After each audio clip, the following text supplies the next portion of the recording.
Maura. We're all good again. Okay, thanks. I think I was cut off. I had a little technical glitch there. But I was talking about Julian Assange and why, and I think the question had been why the corporate media, the mainstream media, the media that most people get their news from, so-called news, have virtually neglected any mention of him at all. I didn't do I think fair.org probably did an assessment of how much coverage was given to him and his plight by the media, and it was woefully non-existent. But the simple answer is that these corporate media are corporate. They're beholden to the very people that Julian Assange and other muckraking journalists and whistleblowers are adversarial toward. I mean, the same is true of Chelsea Manning, who's been, treated like shit treated abominably by the media, and of Jeffrey Sterling and Ed Snowden and others. It's really disgusting, and I don't, again, I talked about the education of journalists. The people who are now the so-called journalists on these programs and in the media were trained by the people who believe that marketing, public relations, and journalism are all equivalent. They don't realize that journalism is the one and only profession that was mentioned in the US Constitution, and that we really need to be adversarial towards power, to push back and to not believe every single thing that is told to us by the people who are rich and powerful. And unfortunately, it's going to continue. If we continue giving our money to those places, supporting their advertisers and not supporting truth out in these times, and Color Lines and Black Lives Matter and Ms. Magazine and Yes Magazine and all the other great independents, we are we're cursed. And Julian Assange is paying a terrible price, and all journalists, independent journalists, should be supporting him more than we are. We need to be paying more and more attention to him, not less.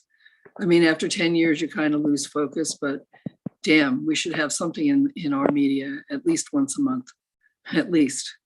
And we're at fault if we in the independent media aren't covering him and other journalists. I mean, we're not even talking about journalists who've been murdered and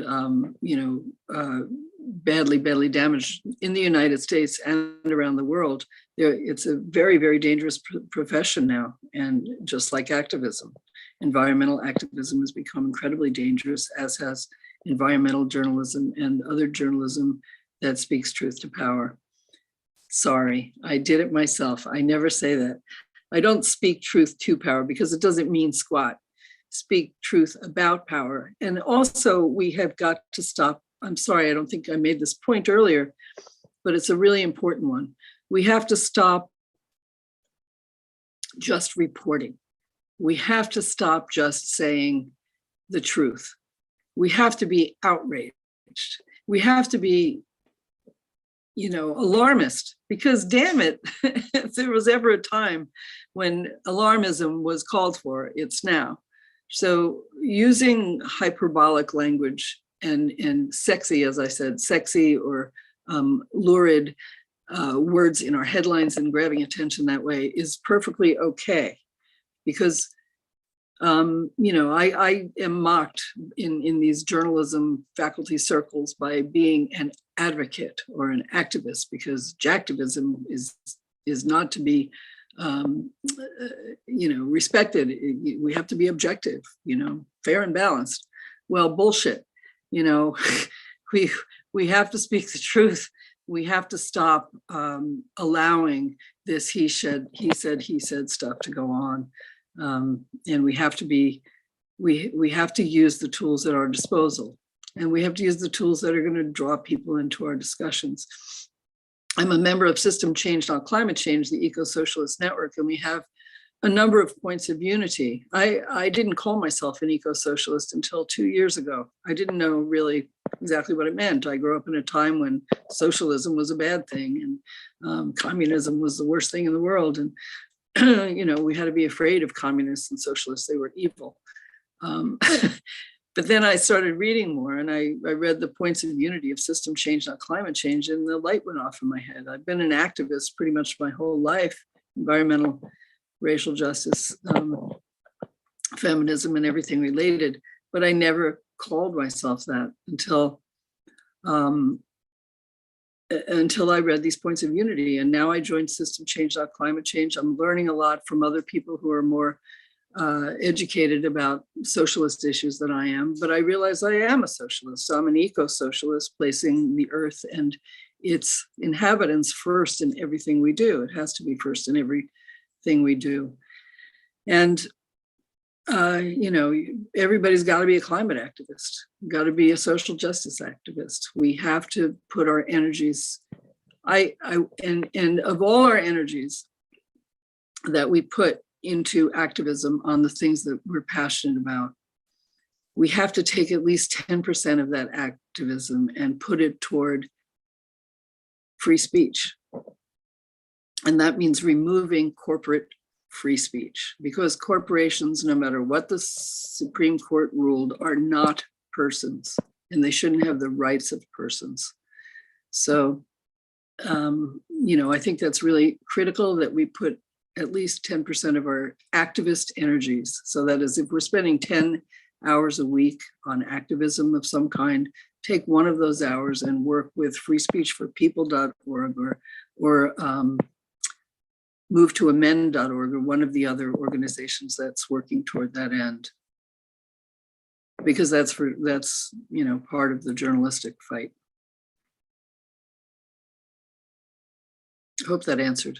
I got lost in the ideas there. No worries. That's great. Do you have time for one more question, maybe, Maura? Mm-hmm. Okay. It goes back a little bit. It's also from Tyler. On my estimate, the worst thing the corporate press does is omit, not necessarily lie or directly propagandize. And how do we deal with this? Very, very good point. That's exactly the idea. We have 22 military people talking about an issue, but we don't have a single peacenik. That's the omission. They're omitting our voices. And the way to get around that is to be in their face. To be in their face. That's why I said, get to know the reporters, the editors, the producers of your local media outlet, and make sure they know who you are. And even if it's just writing letters to the editor to start with, or eventually you'll be given an op-ed, because you'll be a thorn in their sides. You have to be a thorn in their sides. You have to be the squeaky wheel. A squeaky wheel, we always hear about the squeaky wheel gets the result. And that's how the few progressives, the few people who are working for the common good, who do get on the national media, have done so, because we refuse to be ignored. Somebody, there are some very, I don't want to mention any names, but there are some activists whom you see over and over again in media. Maybe not too much on the mainstream, but there are one or two people that you see representing all of us. Among the thousands of right-wingers, there are one or two people among us who are seen more regularly in mainstream media. Well, they're not the only ones. The rest of us have to be louder, and we have to, find the hook that's going to get those journalists to pay attention to us. And artivism is a wonderful way to do that. One of the greatest activists I know is named Kim Fracek. She runs Sane Energy Project in New York City. She's a wonderful artist. She's a member of the People's Puppets, and she's just a really creative storyteller, visual storyteller. And she does her work with joy and love, and sometimes food. Now during COVID, it's a little hard to do food, but have an event, make it colorful, make it different. And you grab attention that way. That's a lot of work, I know, and you need a group to do that. It's very hard to do that on your own. But even if you're a blogger, I mean, if there's a way to get your blog out more widely, I have some tools in my toolkit that anybody wants to ask me for. I'm happy to send it to them on how to be seen more, how to make yourself more visible. It's very hard in these days of, bombardment, but it's one way is to be visible and loud and sexy. So, I wouldn't get out in front, but I might find a young, attractive person to get out in front and give my message. If I were, for example, making a series of short videos that I wanted to promote on social media, I would use other voices and other people to help me get the message across. So use the tools that you have. You have more tools than you know.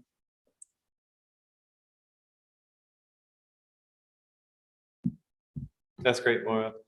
And with it being past 4, and thank you for being so adaptive with the technical difficulties, but we really appreciate you being on. And if there's any links that we can share in the description of the video, that would be great. But your journalism is really something that I would recommend to anybody out there. And the other sites that you mentioned in your slides are really important for getting down to the cause, learning more about capitalism, and also finding the origins of climate change in this time of disinformation that we're dealing with. So yeah, well, thank you very much for having me, and thanks to everybody who tuned in. And I will get those links to you so you can post them on the YouTube page. I really appreciate what you're doing, and I'm proud to be in the company of such illustrious people speaking before me. And I wish everybody the best of luck. Solidarity.